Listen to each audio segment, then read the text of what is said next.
Bienvenidos, buenos días, son las 6 de la mañana en punto, seguimos acompañándolos en Mañanas Blue, hoy miércoles 17 de diciembre de 2025, amanecemos en Bogotá con una temperatura de 10 grados, saludo a quienes a esta hora están con nosotros en Ditu y en la aplicación en el canal de YouTube de Blue Radio. Amanecemos con una arremetida, con una escalada terrorista de fin de año de las disidencias de las FARC y la guerrilla del ELN en diferentes regiones del país. El municipio de Buenos Aires, en Cauca, amaneció destruido, como en los años de las peores tomas de la extinta guerrilla de las FARC. Ahora son las disidencias de alias Iván Mordisco las que durante más de 10 horas atacaron con ráfagas de fusil, lanzaron explosivos desde drones, instalaron cilindros bomba y dejaron una borqueta cargada con dinamita en este municipio, en Buenos Aires. El ataque destruyó el puesto de salud, destruyó la sede de la alcaldía, la Casa de Justicia, la policía, la sede del Banco Agrario, y habitantes de la zona denuncian también la destrucción de sus viviendas. Vemos en este momento las imágenes de cómo quedó completamente destruido el centro del municipio de Buenos Aires. Muchos de los 2.000 habitantes de ese municipio tuvieron que huir hacia las zonas rurales para evitar la arremetida terrorista. Fueron 10 horas de un pueblo a merced de los disidentes, que hasta se tomaron los megáfonos de la iglesia para enviar mensajes amenazantes contra la policía. Del terror en Buenos Aires, hay 8 policías gravemente heridos que tuvieron que ser trasladados en helicóptero a hospitales en Cali. Fue tan grave lo ocurrido en Buenos Aires que parte de la cúpula militar y de policía viajó al Cauca para intentar retomar el control en Buenos Aires, y casi a la medianoche terminó un consejo extraordinario de seguridad en la Casa de Nariño, liderado por el presidente Gustavo Petro, y con un pronunciamiento en redes sociales del ministro de Defensa Pedro Sánchez, retomando la recompensa de 5.000 millones de pesos por alias Iván Mordisco, denunciando que esa guerrilla instrumentalizó menores de edad para esa toma violenta del municipio de Buenos Aires. En esa misma reunión de seguridad, el gobierno intentó diseñar la respuesta al paro armado de la guerrilla del ELN, que debería terminar hoy miércoles, pero que deja 82 atentados terroristas en 9 departamentos del país, con 3 muertos y 2 heridos entre civiles y policías. Los últimos y más graves ataques ocurrieron en Barrancabermeja, Santander, en La Guajira, en Cauca, en Antioquia, en Arauca, en norte de Santander y en el departamento del Cesar. Y son esos guerrilleros del ELN los principales sospechosos del atentado hace más de 24 horas en el suroriente de Cali, por el que la alcaldía y la gobernación del Valle ofrecen una recompensa de 400 millones de pesos, atentado que causó la muerte, que mató a 2 subintendentes de la policía. Hablando de grupos armados, les contaré las consecuencias de la designación de Estados Unidos del Clan del Golfo, la organización de alias Otoniel, el principal cartel de las drogas de Colombia, como organización terrorista transnacional. El Departamento del Tesoro los incluyó en la lista Clinton por tráfico de drogas.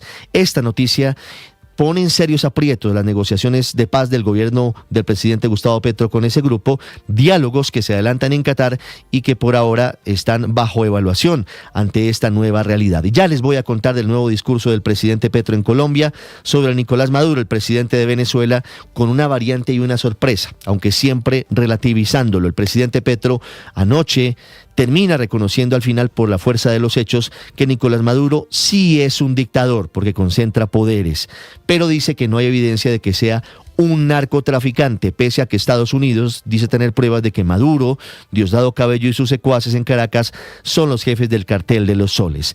En Colombia ya les voy a contar del escándalo de corrupción que salpica al Ministerio de Defensa y al Ejército. Fueron capturados 3 de los 5 implicados en el escándalo por las irregularidades en el contrato para el mantenimiento de los helicópteros Mi-17 de la firma Berthold Systems, un contrato de más de 32 millones de dólares. Fue capturado, entre otros, el comandante de aviación en Tolemaida del Ejército, el coronel Julián Rincón, pero también está implicado presuntamente el director de una entidad de contratación del Ministerio de Defensa, asesores del Ministerio de Defensa y también integrantes de las firmas involucradas en este contrato, repito, de 32 millones de dólares. También fueron capturados en otro hecho 7 militares activos por presuntos casos de corrupción.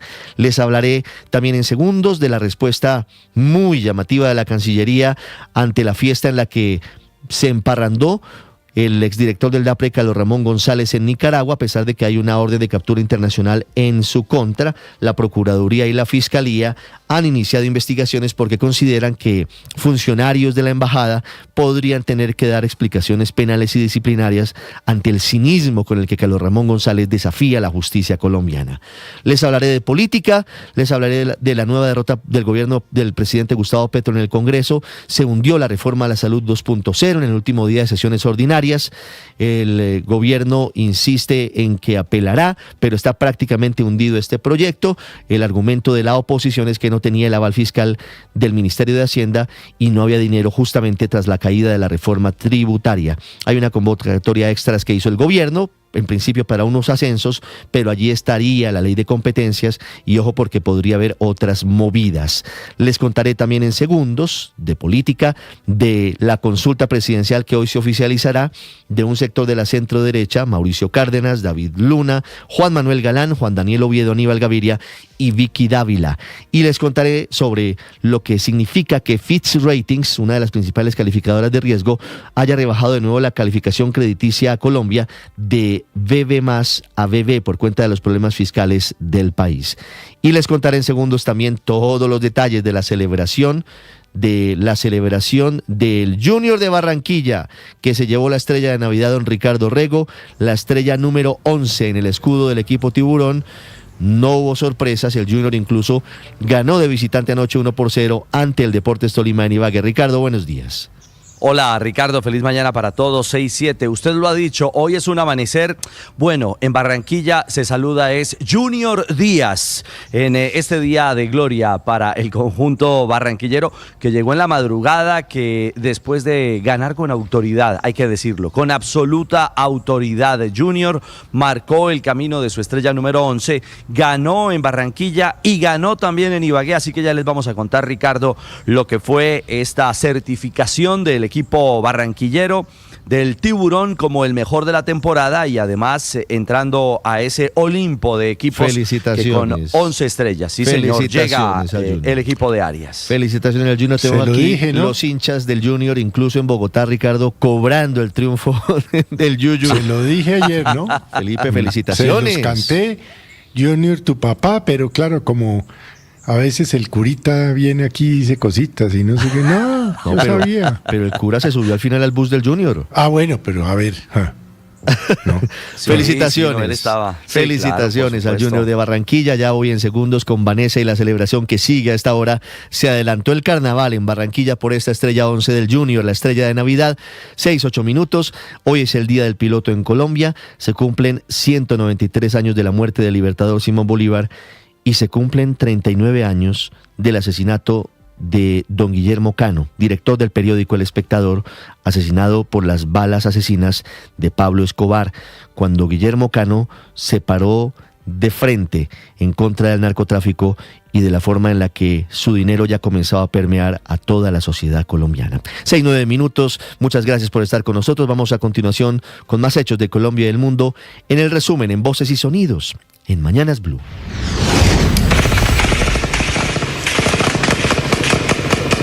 Por favor, una ayuda. Ya tenemos desde las 6 de la mañana y está peor esto. Una ayuda para nosotros. Nosotros somos inocentes. Es muy grave, muy delicada la situación de orden público en el norte del Cauca. Una estructura criminal de las disidencias de alias Iván Mordisco prácticamente arrasó con Buenos Aires. Un municipio ubicado a 113 kilómetros al norte de Popayán, en los límites entre Valle y Cauca, se reportan 8 policías gravemente heridos. Anoche, al término de un consejo de seguridad en la Casa de Nariño, el ministro de Defensa Pedro Sánchez confirmó que menores de edad habrían participado como combatientes en el ataque armado al municipio de Buenos Aires, con el objetivo de asesinar policías y afectar a la población civil. El director general de la policía, el general William Rincón. Los policías han mantenido contacto armado desde puntos diferentes con el fin de evitar cualquier afectación mayor a la población civil, defendiéndolos de todas las formas. Hacia las 6 de la mañana de este miércoles finalizó el paro armado decretado por el ELN en diferentes regiones del país. Más de 82 actos terroristas se cometieron en las últimas 72 horas, el último de ellos en el departamento de Santander. De acuerdo con las primeras informaciones de las autoridades, una patrulla de la Policía Nacional realizaba las labores de vigilancia en la zona cuando fue activado un artefacto explosivo que habría sido instalado en un poste de servicio eléctrico. La detonación provocó la caída de la estructura y dejó sin energía a varios barrios aledaños, además de generar fallas en el servicio de telefonía y en las redes de comunicación. Los 2 uniformados heridos fueron trasladados de inmediato a centros asistenciales. El ELN sigue causando zozobra aquí en el departamento de La Guajira. En las últimas horas incineraron una tractomula, hicieron disparos de fusil al aire y además de esto dejaron una bandera en dicha tractomula y también en la mitad de la carretera dejaron un cilindro con insignias del ELN. En las últimas horas, a por lo menos 7 acciones intimidatorias que ha desplegado el ELN en todo el departamento, se sumaron las disidencias de las FARC tras la instalación de una bandera del Frente 34 Efraín Guzmán en el sector La Virgen sobre la vía que comunica Dabeiba con Santa Fe de Antioquia. La vía entre Ocaña y Cúcuta permanece cerrada muy cerca del municipio de Ábrego, en donde fue abandonado en plena vía nacional un cilindro con letreros alusivos y que indican contener explosivos. Además, en la vía entre Curumaní y Aguachica, al sur del departamento del Cesar, varios tractocamiones fueron atravesados por hombres armados que se identificaron como integrantes de la guerrilla del ELN. Nuevo escándalo en el ejército. El coronel Julián Rincón, comandante de aviación, Hugo Mora y Diego Alejandro Manrique, asesores del Ministerio de Defensa, fueron capturados por las presuntas irregularidades que cometieron en el contrato de $32 millones firmado con Berthold Simstens, que se encargaría del mantenimiento de los helicópteros Mi-17. Dice la fiscal Luz Adriana Camargo que están pidiendo una circular roja para ubicar a Carlos Martín Uribe y a James Montgomery, representantes de la firma, que estarían involucrados en esta inconsistencia. De ese contrato teníamos una investigación, se hicieron efectivas hoy unas capturas, fueron 5 contra militares y particulares que probablemente estarían implicados en irregularidades de naturaleza contractual.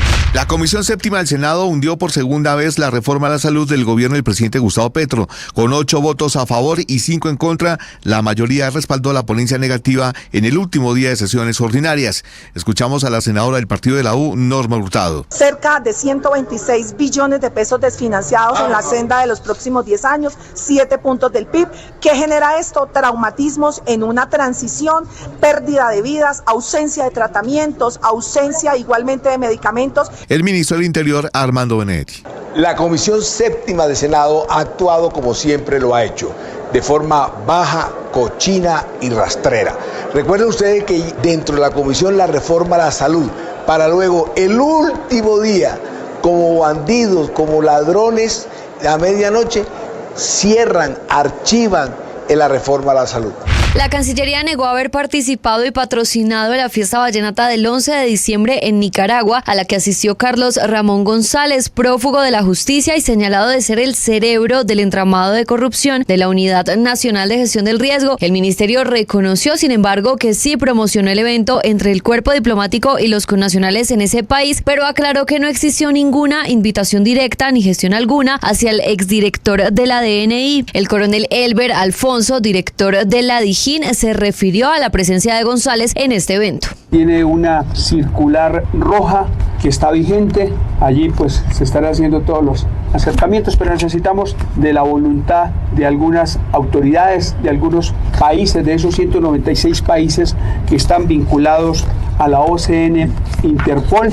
La Procuraduría llamó a juicio disciplinario a 3 exministros del gobierno, entre ellos Aurora Vergara, Ricardo Bonilla y Gloria Inés Ramírez, además del actual ministro de Salud, Guillermo Alfonso Jaramillo, y al expresidente de la Fiduprevisora, John Mauricio Marina, por las presuntas irregularidades en la implementación del nuevo sistema de salud para los maestros en Colombia. La calificadora Fitch Ratings rebajó la calificación crediticia de Colombia de W+ a W por cuenta de los elevados déficits fiscales del país y advirtió que hay desafíos para la consolidación fiscal, incluyendo problemas políticos para que se apruebe una reforma tributaria sin importar quién gane las elecciones en 2026. Estados Unidos designó al Clan del Golfo como organización terrorista transnacional. El Departamento del Tesoro lo incluyó en la lista Clinton por tráfico de drogas. Es una designación con la que Estados Unidos le da más herramientas a las agencias federales para desmantelar al Clan del Golfo. Se les incluye en la lista Clinton, sancionando a sus miembros y podrían ser objeto de ataques directos por parte de Estados Unidos. El secretario de Estado Marco Rubio Rubio aseguró que el presidente Trump hará uso de todas las herramientas a su disposición para desmantelar estos grupos que son una amenaza para los Estados Unidos.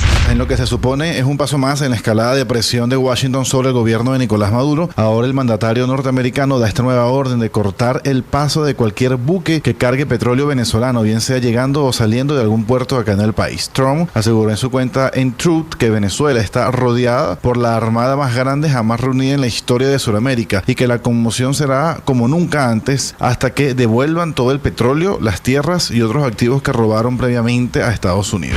Los precios del petróleo subieron más de un 1% tras la orden de Donald Trump de bloquear totalmente los petroleros venezolanos sancionados. Esta orden afecta entre 400 y 500 mil barriles diarios destinados a China. Expertos prevén que con el bloqueo el precio del barril de petróleo podría incrementarse hasta en $7. El Junior bordó la estrella número 11 en su escudo luego de vencer 1-0 al Tolima en su estadio el Manuel Murillo Toro de Ibagué. Alfredo Arias, que gana su primer título en Colombia. Junior es una gran institución, hay que decirlo, no nos falta nada. Tiene una hinchada que si la ayudan a creer, si ayudan a que su equipo lo quiera, la gente sin ninguna duda debe ser, si no es la más fuerte, ya lo demostró en la final, la que te hace ganar partidos. Estás escuchando Blue Radio.